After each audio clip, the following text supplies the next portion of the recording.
Le Zimbabwe a enregistré une récolte de 375 000 tonnes de blé fin 2022 selon des données officielles. C'est le résultat d'une politique gouvernementale à l'avant-garde de la rupture des chaînes d'approvisionnement en blé causée depuis février 2022 par la guerre russo-ukrainienne. La récolte record rend ainsi le pays autosuffisant en blé. Le Zimbabwe connaît des besoins annuels en blé estimés à 360 000 tonnes. Nous n'avons jamais eu une grosse récolte comme celle-là. Dans le passé, nous tournions autour de 140 000 à 150 000 tonnes où nous disions que nous avions très bien fait, mais cette année, cela a doublé en fait. Cela a dépassé nos attentes. Notre objectif est de devenir une plaque tournante régionale pour le commerce où nous produirons plus que ce dont nous avons besoin et pourrons exporter vers les pays voisins où la production de blé est probablement inexistante ou très faible.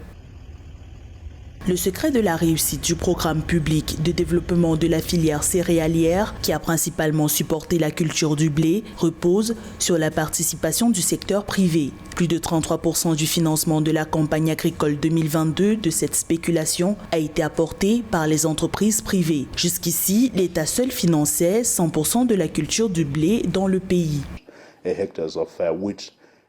Il est plus profitable d'encourager la participation du secteur privé plutôt qu'une situation dans laquelle le gouvernement soutient 100% de l'agriculture dans une économie. Cette politique n'est plus considérée comme durable. L'exceptionnelle production de blé va permettre au Zimbabwe de s'affranchir des importations de blé en 2023. Auparavant, 44% du blé consommé dans le pays provenait d'Ukraine et de Russie. En plus du blé, le Zimbabwe a été déclaré en sécurité alimentaire en décembre 2022 par le gouvernement. Les réserves alimentaires du pays sur les 11 prochains mois sont estimées à environ 467 000 tonnes métriques de maïs et 77 000 tonnes métriques de céréales traditionnelles.